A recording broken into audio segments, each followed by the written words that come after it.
Yes, indeed, powerful people. This is another episode of Breaking the Machine. I'm your host, Ahmad the Poet. I'm with the good brother Spank the Bank. What up, though? And today we'll be taking another incremental step in shifting the culture. How you doing today, my brother? I'm doing well, man.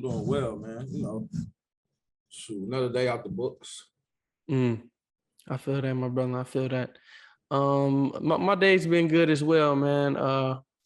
It's been a good couple of days, man. The reception on the last episode was real good. I just wanted to start off by saying, man, I appreciate all the well wishes, man, and the positive reception from the last episode. It really meant a lot because we was really vulnerable on that last episode. You know, I really stepped out of my comfort zone that last episode and, was trying to break some trauma. So, I really appreciate y'all for all the comments and the well wishes and just the love, man. It really meant a lot. It's just major. I really appreciate and love y'all. And since we're in the beginning of the episode, I just wanted to remind everybody and all the audio listeners and the people who haven't heard before, if you'd like to join the text group, please join the text group. Text BTM to 1313-825-4140. Text BTM to 1313-825-4140 to join the text group. It helps us get out the episodes. It helps us get out the merch. We got an exciting some exciting events coming up in the latter months of the year. Me and Spank gonna announce it very soon. So in order to get those announcements, those updates, the episode updates, you can chat with us, like send messages that come straight to our phone. Join the text group. So I just wanted to plug that in, shameless plug. But we're gonna get to this episode. Today is a special episode where I actually wanted to dive into something that I recently saw, and me and Spank, we both saw it on Instagram and YouTube. Will Smith finally addressed, the infamous events that took place at the Oscars this year. And everybody's been talking about it for the last couple months. But I feel like his public address of it, his press release, if you will, was very powerful and impactful. And it really touched me in a powerful way. And I kind of wanted to do a whole episode on it and do a little dissertation on it and break it down. But I wanted to start off with asking you, my brother. He talked about in the video that he dropped, he apologized to Chris Rock. He apologized to his family. Do you feel like he should have apologized? And would you apologize in that situation? I mean, he's a public figure, so he has to do what the public wants, I guess. So I mean, he smacked him in public, so you got to apologize in public. So I think that was the right thing for him to do. I got so many thoughts on that, man. I'm gonna be the good guy and say, yeah, he should have apologized. What about you? I mean, I agree. I agree that apologizing is probably the polite thing to do, and it's very respectable. But personally, me, I feel like Chris Rock should have apologized too.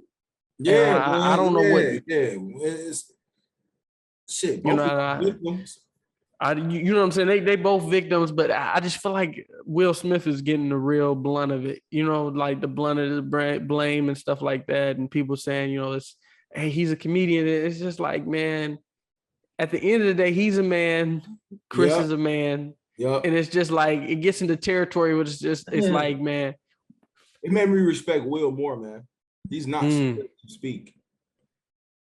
He's not scared to speak. Like, man, dog, it's like, damn, he keep taking it up there. You know what I'm saying? Like, he got up there and said what it was. Like, hey, I apologize. And him and Tony Rock were real cool. Like, I remember watching their show, All of Us. On there, yeah. And Will Smith was like one of the producers on that show, back with Dwayne Martin and stuff. And it took a lot, man, for him to do that. And I agree, dog. Chris Rock need to apologize too. Like, yeah, you got smacked, motherfucker, but shit, you also spoke. You know what I'm saying? So can we get an apology? And because you did stir up the pot. You said something in 2016, you know what I'm saying?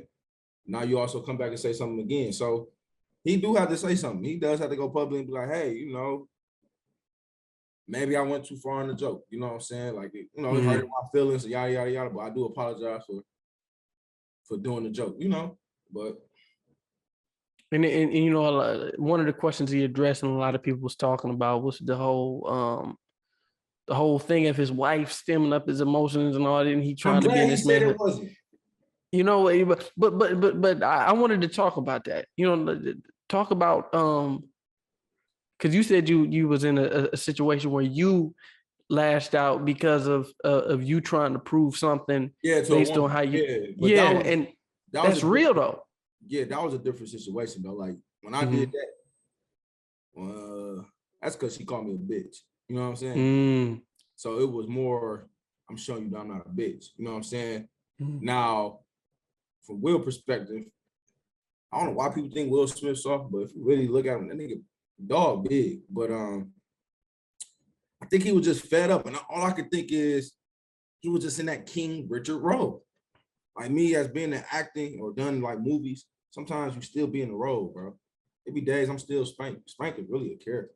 Some days I'm still Spank. You know what I'm saying? I gotta decode that, you know, come back to Dwayne. I feel like in reality, bro, he was still in the King Richard role. That's really what that's to me, that's what it was. Yeah, I don't think he had time to go away, to sit down. Like I think he took on that role and he's protecting his own. You know what I'm saying? I'm tired of this crap. Shut up. You know Mm. what I'm saying? So that's how, you know, that's what I feel. I mean, I'm glad he did clear the air with that. Like it wasn't Jada. Everybody think their marriage is so bad, and it's probably not. You know, people so bitter, man, so bitter. Want everybody to be miserable too because their life is miserable. Oh, it was Jada. It was Jada. Man, y'all don't know what's going on in their household, man. You know what I'm saying? I'm glad that he did address that because now it seems like, you know, him and his wife is on good terms. So he probably got more pussy after that from his wife. Oh my God, man. But you know that it's definitely a real thing, you know, for I talked about that on the last episode about proving yourself. You know what I'm saying? About proving yourself and acting out of your character based on you trying to, prove that you're not this, you're not that, and he's been labeled for years as the, the soft rapper or whatever they call him. And that's a real thing, man. That's a real thing. And I Years felt of like, yeah, and I honestly felt like, I felt like the apology was good, but I also felt like the apology might have been prompted by, like you said, the public, since he's a public figure. I mean, and that to me, that's not healthy, man. To me, that's not, because me just from the outside, me just looking in, it didn't look like he wanted to apologize. Not at least oh, not to Chris. At least because not to Chris. he just apologizing because how it took place. But man, once it happened, it happened. You know what I'm saying? I think he's at peace with that. But I did like what he did say in his apology. When people was like, they asked him a question, what do you say to the people that you hurt? Man, me as a person, Will Smith was like, I have a big problem of disappointing people. That's one of my biggest problems. I was supposed to go to Chicago like last week. And I felt so bad that I couldn't go out to call my homegirl. Like, I ain't gonna be able to go because yada, yada, yada. It's like, it's good, Spank, it's good, Spank. I felt like she hated me or something because I didn't go. I'm like, she's like, it's good, but I have a problem with disappointing people, letting people down, bro. Like, that shit is a bad thing to have. I don't know where I got it from. I don't really know. I don't know. But it's just I know he probably didn't really want to do it, but he has to. Yeah, he said disappointing people is my central trauma, which is definitely a real thing, and it's tough. I feel the same way. It's hard to make decisions for your own mental health, for your own well-being when you have commitments. And I saw a post on Instagram that a lot of people were sharing around where I think this brother, he was on the Breakfast Club and he was like, no, yes, it's too expensive or something like that. It is, man. It's like, yeah, yes, it's too expensive. And that's a real thing. Like, if you say no, you can always come around. You can always come back around and say yes. And I think Shaq said the same thing. It's like, saying yes is expensive, bro. Like, making a commitment is real, bro. Especially when you're making a commitment just to make people happy. And it wasn't really something that it was just something that you could do, something that somebody need help out with, and you just wanted to be that people pleaser. That's one of my problems, people pleasing. I love people pleasing people. You know what I'm saying? I don't know what that's about, man. I got to dig deep into that. The same way, I feel like it comes from being told no, or no. This is where it comes from. This is exactly where it comes from. It comes from being picked on, and you don't want to be picked on again. That's exactly where it comes from. I could be wrong. I know that's where it comes from for me. Being picked on, bro. Just being picked on, talked about. So this is what you do. You please people so they won't see your flaws. Now you can't talk about me because I'm pleasing you. You know what I'm saying? Damn. Yeah, that's real talk. That's really one. I know that's one of mine. You know, either I don't want to be picked on, I don't want to be bothered with. You know what I'm saying? I know that's. I think it's damn near the same thing for me. It probably was just that. It was just like a part of it is just like you don't want to be picked on, but a part of it is like you're doing what you wish. Conflict. You said, huh? Trying to avoid conflict. You're trying to avoid conflict, but you're also trying to do the thing that you wish people would do for you. Yeah. You wish people would please you, so you want to please them. That's the point of a lot of pleasers. We're pleasing people because we're trying to show people how to please us. I'm giving you what I want to receive. You know what I'm saying? But then it gets to a toxic point, or it might get to a point where you overdo it. You know what I'm saying? You're not even worried about being pleased anymore. It's like I'm pleasing. I'm stuck in a cycle of pleasing. I don't even care if I'm being pleased anymore. But the initial thought, the initial idea that got me into doing this was to receive. Now I'm not even in a receiving mode. I'm in a giving mode. I'm just giving. And that's when you enter that pleaser category. And I feel like Will, when he's talking about it, that was what he was speaking on. Like he has this image, you know what I'm saying? He has this image. He's Will Smith. And then he's trying to please people. Like he said, he wanted his family to be the biggest when he came on the red table. Like he wanted his family to be the biggest. He wanted this, he wanted that. But at the end of the day, he had to accept the fact that, like he said in the video, I'm just a human. You know, I'm a man. I make mistakes. And it's like, damn. And what that's one of the most sombering things that, you know, we as people can do is just accept the fact that we just people and we gonna make mistakes. I got a question for you. Why do you feel like our generation? Because really right now we control the narrative. Our generation controls the narrative. Young people controls the world. Why do you feel like people our age group feel like we can't make mistakes? Because everything is recorded. Because everything is. That's a deep ass question, bro. That is a deep ass question. Our generation, bro. It's literally the niggas from like 20. Bro, it's our generation, bro. It's niggas from like 20 to like 30, 31, 32. Because this is the era of fake perfection. That's why. This is the era of fake perfection. That's really all it. The way women are acting out, the way men are acting out, you flexing, you don't own the car, you got the jewelry on, you got to take it back. You got the body, it's not yours. You talking shit that you don't know. You talking financial literacy, and you got a smart nigga behind you who's really the mastermind. You just got the marketing genius. But it's just like at the end of the day, this is the era of fakeness. This is the era of fake perfection. False prophets, and it's all for profit. Yep. You understand what I'm saying?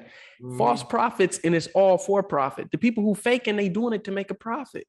And it's just like the Blueface situation, right? He got into a fight, and I know this is random, but the Blueface situation, he got into a fight with his girl. He's out there in the street fighting with his girlfriend. And now the whole world got to see that. First of all, fuck that shit. You shouldn't have been doing that shit to begin with. But then you see it, and then you see our generation, and just shit happens. I ain't condoning. Yeah, shit happens. No, I heard he paid her $100,000 so she can leave him the fuck alone.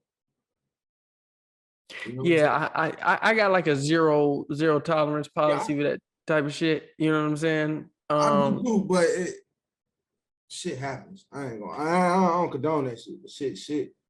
I can't judge him. I can't say, you know. I ain't judging nobody. It just caught on camera. It's just like, fuck, but why did he do that? I didn't even see it though. He whooped her ass. Oh, yeah. Punched her and all that shit. Oh, yeah. Damn. She was going at it with him too. But that's what Kevin Samuels was talking about. Women gotta bring masculinity down, bro. Well, listen.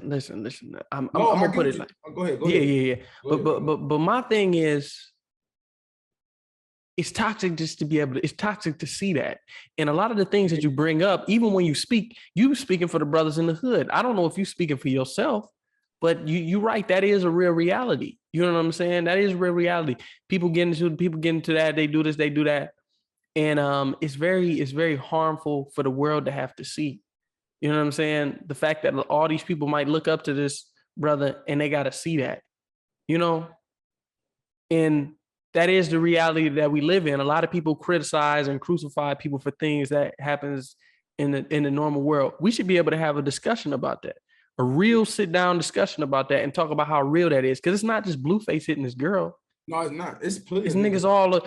It's I don't even want to say it's niggas. It's men all over the world Yeah, and women. yeah. Women do it too. I You know don't. what I'm My saying? bad, women. I don't, man, feel like I'm trying to put that on y'all and shit. Like, trying to Yeah, tell no. We love women. Like I said, I got a zero tolerance policy for that. I don't play that.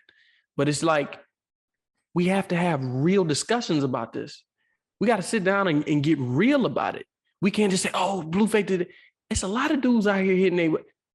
I don't even want to say it because this is the crib, but Miles Bridges. It's like, damn. And I ain't even, bro. Listen, I'm not here to I cat. ain't know you gonna go there. Bro, listen, bro. I'm not even here to cast stones, bro. I'm not here to cast stones. But it's like this though. When it comes to media, it's like fuck. It's so deep, bro. Because okay, this shit ain't on footage yet, so it's like, I mean, women ain't gonna lie. I don't know, women ain't gonna lie, but it's still like fuck. Like, what's the evidence? What's the proof that it's domestic violence? Like, the headline can kill a nigga, bro. My whole point is, when can we get to a space where we can talk about it, where we can't point the finger and we can really talk about it in a real instance? Because a lot of people is going through this. A lot of people is doing it. A lot of people don't know how to heal from it. A lot of people's trauma, and it's just like, why can't we talk about it? No, that is true. No, we do need to heal from, especially women. Like, because if you got a mama, you know what I'm saying. If you got a mama, I know Miles Bridges come from a single parent household. You know what I'm saying. I went to school with Miles Bridges, so I know. But you talking, I mean, he was one grade above me. You know what I'm saying? So you got him coming from a single parent household. I don't know what Blueface's his upbringing was like. He might come from a single parent household too. And it's like, if you growing up and you seeing men disrespect your mama, you seeing men aggressive, like, what causes you to bring that trauma out and redistribute that trauma? Like, that's somebody's mama. Like, and that's the scary part, because it's like, you got a son and now you raising a man that's gonna one day destroy you. Terry Crews talk about that. How he saw his mama getting another brother from Flint. Terry Crews, and we got to talk about Terry Crews one day. I want to get Terry Crews on the show, but that's another story. But he talks about seeing his mama get hit. His mama get hit and hit. Back to Will Smith, same thing. Will Smith jumped out the booth to protect the woman because he's seeing women get hit. He's seeing women get hit. And Terry Crews talked about beating the fuck out of his father because he saw him, because he hit his mama when he was grown, and all that bottled up aggression, all that bottled up anger, all those memories from his childhood came out. And he said, I beat the fuck out of him. He was talking to CT Fletcher about this on his YouTube channel, just sitting down talking. He said, man, I beat the fuck out of my father, man. And it's just like, damn. CT Fletcher? CT Fletcher, the dude who be working out. Oh, yeah. Yeah. And it's just like, that's what you raise it. You raising a generation of young men that's gonna hate their fathers, man. Whether it's because you beat their mother, you neglected their mother, you wasn't in their life. Like, because I all right, so today at work, I had a girl, a student was like, I hate my daddy. I'm like, damn, you hate your daddy. I'm just sitting there like, that's supposed to be your provider and protector. You hate your daddy, but you gotta watch who we have babies by, bro. Do, man. I don't talk about that. Cause bro, a lot of these guys is not bad men, bro. Like, I watch a lot of these children. I see how they hate their daddy or shit like that, but then I'll be looking at them like, bro, I see their mom come in, bonnet on, ghetto as fuck. You'll be like, damn, you hate your daddy though? You know what I'm saying? Like, bro, the stuff I see, bro, it be like, sometimes man just can't talk. Man can't tolerate so much, dog. You know what I'm saying? And like I said, I'm not trying to dog the women or nothing like that. I'm just going off what I see in my daily life at my job, and it's just like, damn, bro, like we just gotta watch what we had kids by, bro. Like, don't get me wrong, the ass look good and everything, but damn, bro, it ain't even worth it, bro, because you about to create something that you ain't want to be around. Mama gonna get a headache. It's just, man, I don't know. It's just the same, and I will say this: it's a shame because a lot of Black women, especially, and I can only speak because I've only talked to Black women. Right, I ain't never talking about race. You know what I'm saying? I only talk to Black, but I don't want to demonize Black, but it's a level of aggression, and it's just like, where does this come from? Because because it wasn't no authority in their household. They mama had a man. You know what I'm saying? So they must have to be the man and the father. So that's all they saw. Now they trying to be the man and the father. That's all it is. That's like with me, like in a relationship, like, bro, this is the reason why I think a lot of my relationships fail, bro. I treat my girlfriends like they my wife because I saw my dad. I saw my dad, bro. I'm being honest. You feel me? I saw my dad take care of my mom, bro. What made me start? Me and my mom had a real conversation. She said, man, you can't be doing that. That ain't your wife. And that shit rung my head like, damn, you right. And I told her, like, mom, you know why I do things like this when I be in a relationship with girls? I cater to them like this and shit, because I seen daddy do it to you. I seen daddy take care of everything. You ain't go to work. You know what I'm saying? You did, but once things got a little hectic, daddy said, fuck, I got everything. Shit, go ahead and do you. And that's all I saw, so that's all I think. Like, I remember like my relationship in high school, bro. Bro, the reason why that shit didn't work because I was too serious, but it wasn't like I was serious. It was just, bro, I just saw what I saw at home, I applied that to my relationship. Same thing in college. What I saw at home, I applied that shit in my relationship. You know what I'm saying? Just taking care of things, just doing things as a husband supposed to do. Yeah, I fall some days, but I'm gonna get right back up. I mean, you leave me and walk away. Now I'm tripping, trying to keep you there because I'm committed fully, but I have to realize, well, I'm committed to you. You ain't my fucking wife. If you want to leave, leave. But I didn't understand that. You know what I'm saying? Because I didn't see my mother leave. You know what I'm saying? So, but it's really what we see at home, bro. It started at the crib. So a lot of women come from single family households. Mom is the dad, and and the mom. So they got to be masculine at times, and they pick up off that.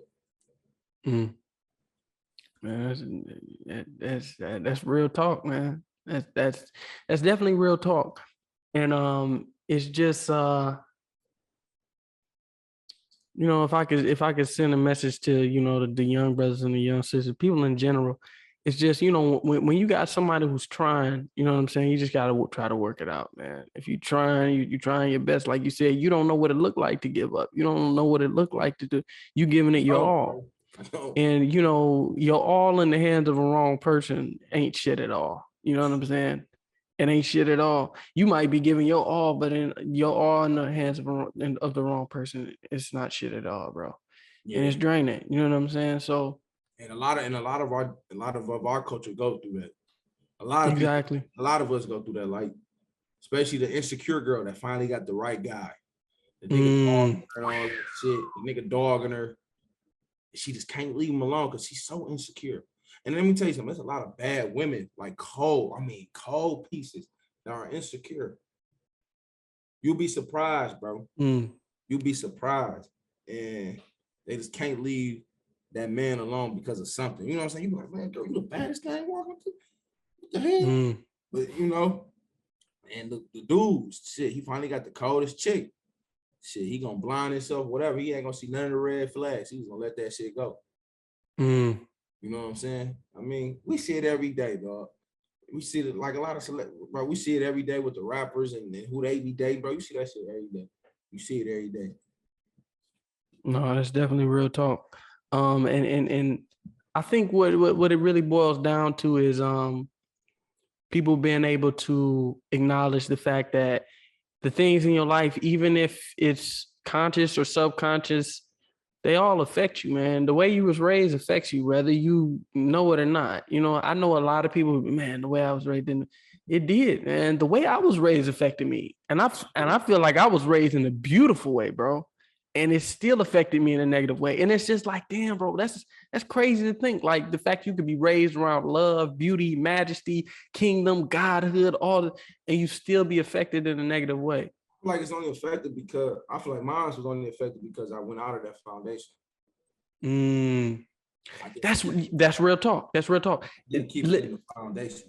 When you're brought up a certain type of way, especially when you brought up for a certain type of reality, the hardest part is understanding that reality is not like your household. If you brought up in a ghetto household, the trauma of that is life is not that comfortable. Life is not that peaceful. Life is not that nice.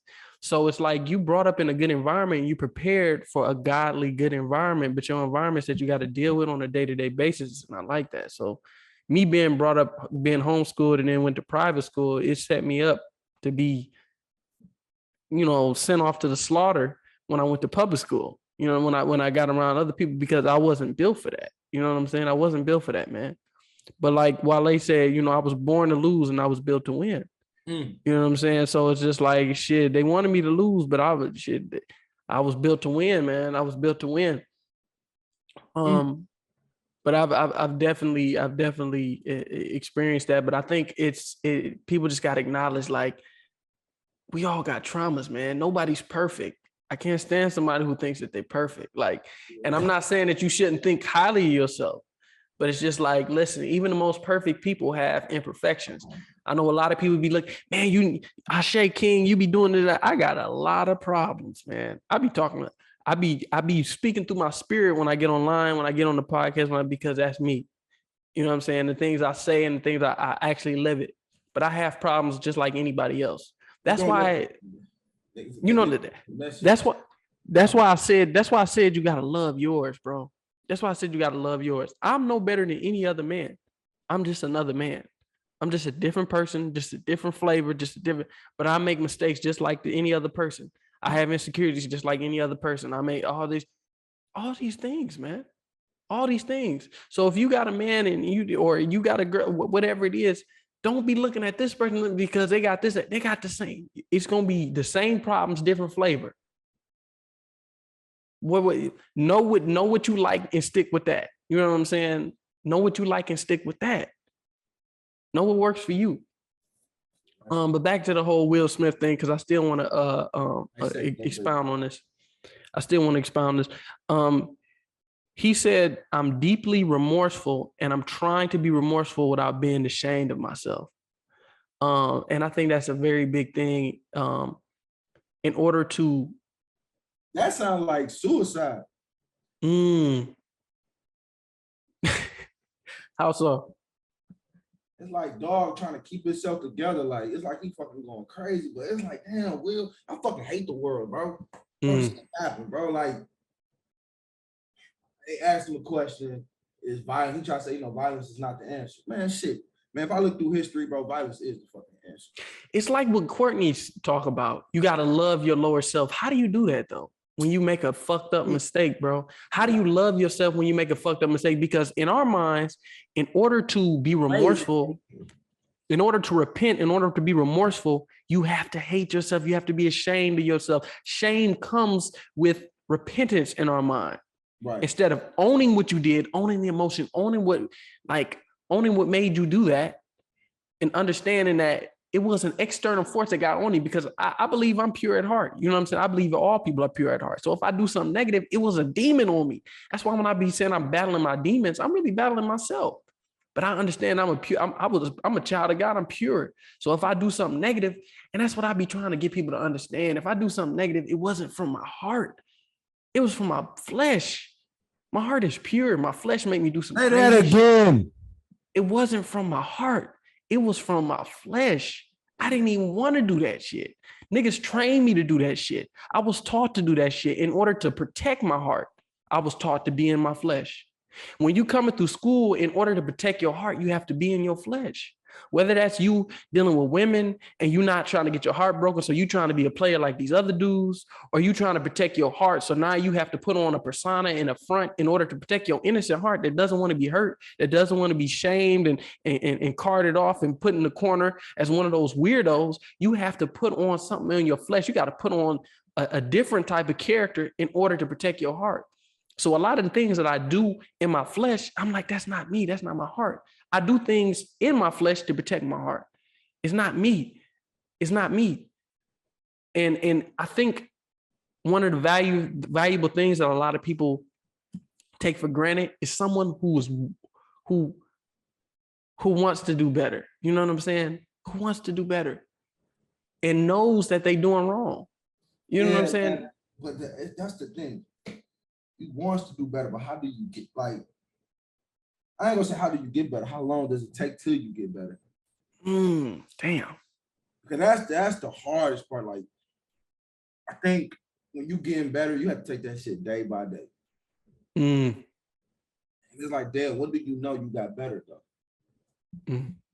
And I feel like that's like some programs that people go through. Like, I feel like when you point the finger at yourself, normally people got to point the finger at you and be like, bro, you see what, I can't believe you did that. Once you point the finger at yourself in your self-accusing spirit, that is the real sign of a person who's trying to do right. When your self-accusing spirit is so loud, it fucks with you. It's so loud, it fucks with you. If it's low and it's just like, man, if nobody's seen that, it ain't exist. But then when your self-accusing spirit is loud enough and it's like, bro, nobody's seen that. And it did exist. That did happen. That fucks with me. Even though nobody will know. Even though nobody's seen that shit. It fucks with me, man. That's when you know you've reached that level. When the things that go unseen still bother you, bro. They still bother the hell out of you. That shit, ooh. You know what I'm saying? Hey, that's why we battle, but I watch you saying, man, get out your own head, man. I feel like that's all of us, man. You know, right now he's just in his own head. You know, and it sucks, man, because I don't really think people dogged him like that because our community didn't really dog him. I didn't really see him get dogged that much for real. Only thing they really dogged him was Jada. They dogged Jada more than Will. But it just sucks, man. I ain't gonna lie. It really does. Like, he gave us so much entertainment, bro. He was a father figure to so many. You know what I'm saying? He was the big brother to so many. You know how many niggas had pickup lines from the Fresh Prince of Bel-Air, or you know how many people are actors because of Will Smith, bro? Like, I watched Men in Black 3 today, and I'm like, damn, he done so much good, bro. That little shit really gonna, bro, it's gonna fade away, bro. He done too much good in the world, bro, and that show you the balance of everything. There's a negative and there's a positive. I have to be balanced. Like, shit, it happens. It definitely does, and and that's the unfortunate nature of, you know, modern times, man. You got a whole catalog, a whole record of good deeds, but you make one mistake and it's just like you ain't do shit good at all. It's like, damn. They want to hurry up and put you in the fire, cast you away, you know. And like I said, everything is not seen. Like, I be reading people's comments. I be like, y'all motherfuckers ain't shit. Because you know you a motherfucker. Like, if you are on there complaining, like, it's like my mind is like starting to like understand this shit. Because, you know, we're in a space that we're going to get criticized, right? But I realize the people that's criticizing, some of them right, but majority of them motherfuckers wrong. And they are going through hell in their own damn life. They toxic. Nobody really want to be around them. That's why they so lonely on there to comment. They probably had nobody else to talk to. But why you wear that? Ooh, he should never did that. If I was me, like, man, I just think the whole point of the whole conversation and me bringing this up was just, you got to see everybody as their individual human self, bro. Will Smith is a man at the end of the day. He's a person with emotions at the end of the day. We are people with emotions at the end of the day. You couldn't make it to Chicago the other week. You are a person with emotions. You have a life. You have things that are going on. And I know people want you to be a machine and you're supposed to get that bag, my brother, and you're supposed to get the change and stack the money and get the women and all this. And you're supposed to be in a fly OJ and all that other. But at the end of the day, you a person, bro. You a person. I make a lot of irrational decisions based on my spirit as a person, bro. You know what I'm saying? And you know what I'm saying? I'm a natural being, bro. And it's just like at the end of the day, I make a lot of irrational decisions just based on my spirit. Like bro, I be committing to stuff and then I don't feel like doing it anymore, bro. I think that's why I love Kyrie so much. He said, "Hey, I'm human. Some days I just don't feel like doing it. Some days I do. Like, I'm human, bro. Stop trying to make me into something that I'm not. You know, like I said, like they try to take away our emotions. Why is that? You know, they're trying to take away our emotions. I mean, it just sucks, man. Me talking about this right now, it's like, damn, Will, I really want to know what is he. I don't feel like he really gave his. I don't feel like he really poured out his heart. There's more he wants. There's a lot more he wants to say. Yeah, I could tell. I could tell when he was doing it. I'm like, bro, it's a lot of anger that's still in there. When he talked about it was based on my history with Chris. Go into that, Will. You ain't going, what history? You know what I'm saying? What history are you speaking of? That's what I try to tell people. That's just like if Ahmad know a lot of shit about me, right? If Ahmad say something about my girl, bro, that shit gonna hit different from a nigga. And niggas act like that cold shit don't go everywhere, bro. I'm still humans. Cold on me. Codes that go when you broke and you under the people that's high go still applies when you get to the top. Code still applies. You know what I'm saying? Niggas think when you get money, the codes don't apply. Shit. The codes still apply. And I think that's what us small people have to realize.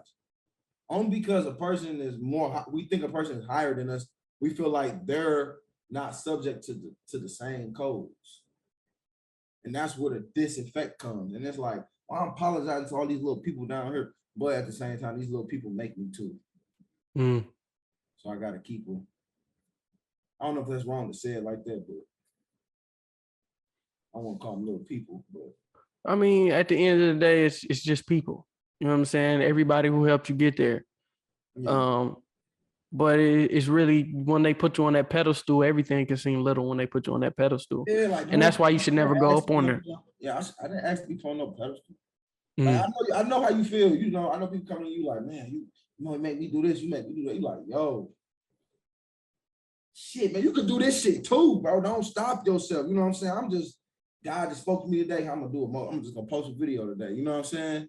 One of the most freeing things is to make mistakes in front of the people, to fall in front of the people, because then you don't fear it anymore. And then people see that you can fall. That's what Mike Tyson was saying on the Pivot podcast. He said the greatest thing he ever did was lose his first fight. Once he lost his first fight, he said, I became an even bigger monster when I lost my first, because then I no longer had any fear. I didn't fear losing anymore. That was the only thing I feared. I was destroying dudes and I still was scared to lose. Once I lost, I didn't fear nothing. I went there ready to demolish. It's the same thing, man. For me to get on the last episode and really just to speak my truth and speak my hardships and the different emotions and thoughts that I had, that was me just exposing myself and letting the world know, like, listen, man, I'm not perfect.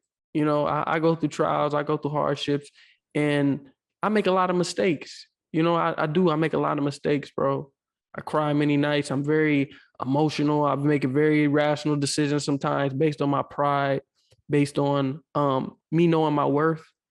And I just want to let people know, man, once you step into your worth and you know who you are, it's hard for you to deal with bullshit. It's hard for you to work that 9 to 5 anymore. It's hard for you to deal with people telling you that you can't do something. You want to rage against the machine every day because you know you're the one who make the machine go. You make the machine go around. And that's what a lot of my stresses come from lately. That's what a lot of my stresses come from in these last 2-3 years, is me knowing who I am and knowing what I'm capable of. but it's a blessing and a curse. It's a curse when you know what you're capable of, but you don't know what you're willing to do. You know what you're capable of, but you're not willing to do what you got to do in order to manifest those things that you're capable of. So, man, talking about the 9 to 5, right? Mm. So I was reading this book, and it says the worst advice anyone can give someone is saying is follow your passion. Damn. He said only a few will only a few can live off of that, not many. And the reason why they said that, because everyone is not talented as LeBron James. How many basketball players there is in the world? I'm gonna follow my passion. Bro, you all ain't gonna make it to the league, but we all got some type of talent. And what I'm basically saying is, like, anybody out there that's like struggling with 9 to 5, use that 9 to 5, learn from it, and take it to a talent that you do have or a skill that you do have. Invest into it. Just really invest into yourself and make it bigger. You know what I'm saying? Like, we all got worth. I know my worth. It's just right now I'm just a soldier. Mm-hmm. And as when I become a leader, I will thank the path I went to as a soldier to get to the general or the captain. I feel like our generation so quick to leave a 9 to 5, they just want to start straight entrepreneurship and don't know where to go and don't know how this shit works and don't understand that you're gonna work more hours. You know what I'm saying? Like, just use that money and put it towards yourself and just work hard. And that's why I feel like everybody should read The Richest Man in Babylon. Mm-hmm. But passion plus the blueprint equals execution. Yeah. Passion plus the blueprint equals execution. If you got passion with no blueprint, you just daydreaming, my brother. You just daydreaming. Yeah, and that's when you get into that muddy water. If you got the blueprint, execute. Execute that shit. Execute, because that's been my biggest challenge. I got the passion and I know my worth. But what are you willing to do? How much shit are you willing to eat? How deep are you willing to go in the mud to get that gold that's buried there, to get those diamonds that's buried there? How deep are you really willing to go? Do you know how fucked up this shit really gets? You really want it that bad? What do you want? Do you want peace? Or do you want all the pieces of gold that you can collect? Do you want all the pieces of material or do you really want peace? It ain't no peace. You ain't. That's why it's called rest in peace. Damn. There ain't no peace, dog. Steph Curry won the championship. You think niggas still ain't got no peace for real? The pressure about to come right back on. Okay, you did it. Can you do it again? Ain't no peace. That's why it's called rest in peace when you die. There is no peace. Like, I think we gotta get that shit out here. It's peace moments, but like peace, the pressure always on. If it's peaceful, nigga, you too comfortable. And you're right. Life is not about peace. It's about harmony. It's about harmony, dog. It's about harmony. It's about taking all the different instruments and the different sounds and the different elements of life that come in and making something sound beautiful. Making something beautiful out of it. Making a beautiful orchestra out of it. You got to take that trombone, and you got to take that bass of that gritty shit that you experience. You got to take the strings, you got to take all the, and you got to make it harmonious. It doesn't mean that everything is going to be strings, everything is going to light. You got some deep bass in there, bro. You got some baritone. You got the string quartet coming in. You got the trumpet. You got all these different things that's going to play a part in there. And some of the stuff is deep, some of it's light. That's light work for me. Some of it's going to be deep. But at the end of the day, it all comes together and makes something beautiful. It's not about peace. It's about harmony. The harmony of it. Because once you take the bad, it's going to be bad. But then you mix it together in a point and you make it beautiful. Like I told you before, I can tell the most ugliest stories and I can make it sound beautiful. Because that's me taking the bad and making something good out of it. I'm writing a book right now. There's a lot of trauma in there. But I'm taking something that's real hard and gritty for my whole life, and I'm turning it into an orchestra. By the time I like that. That's good as you said that. Bro, if you really read some of these books, if you look at it from their perspective, they probably hate that they saying all this shit. But they make it so beautiful that it looks, they're just making it beautiful on paper. But man, a lot of people, like, some people in the book, I live out a car. If they got to go back and think about that shit, man, damn. You know what I'm saying? I'm making it like, it's crazy how you can make the struggle look so beautiful. You know what I'm saying? Yeah, the struggle is beautiful in the eyes of the eyes of an achiever.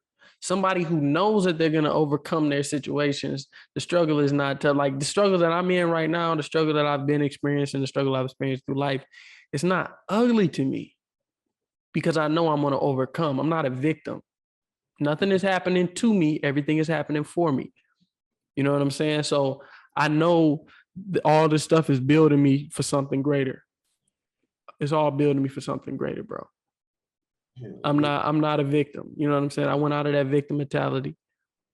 I am an achiever. I will overcome this. You know what I'm saying? And that's all it is. You just got to embrace that. Because that's I wanted to read an excerpt from my book. It's real deep, but I wanted to read a little bit of it just, because I feel like it's very prevalent and it's very relatable to the subjects and the topics at hand. And I just wanted to read a little bit of this. Oh, yeah. I also seen that fight too. That was crazy. What fight? The Blueface. Yeah. Life makes more sense when it's quiet. The clearest version of our desires come from the blissful imagination of our youth. We don't take into account anything beyond our heart's desires. We internalize it, we feel it, we drift off. We allow ourselves to go to those places that we've never been to, but we feel like we desire to experience them.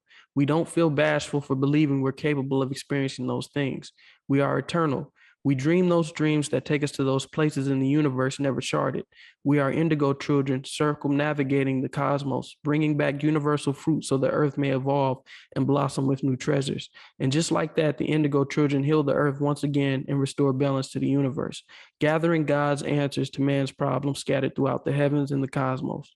The mind of a child is infinite, and only he or she can find those answers. As we become older, our boarding pass to the infinite wisdom of the cosmos is all out of space for new marks. A new experience is introduced into our life, something called opposition. We have ideas, people ask for the logic. We have ambition, people ask for the results. We have drive, people want to know for what distance. We say what, they ask how. And, what it really boils down to, and that excerpt is really about is about us not being able to connect with our spirit anymore as we get older and how we fall out of alignment.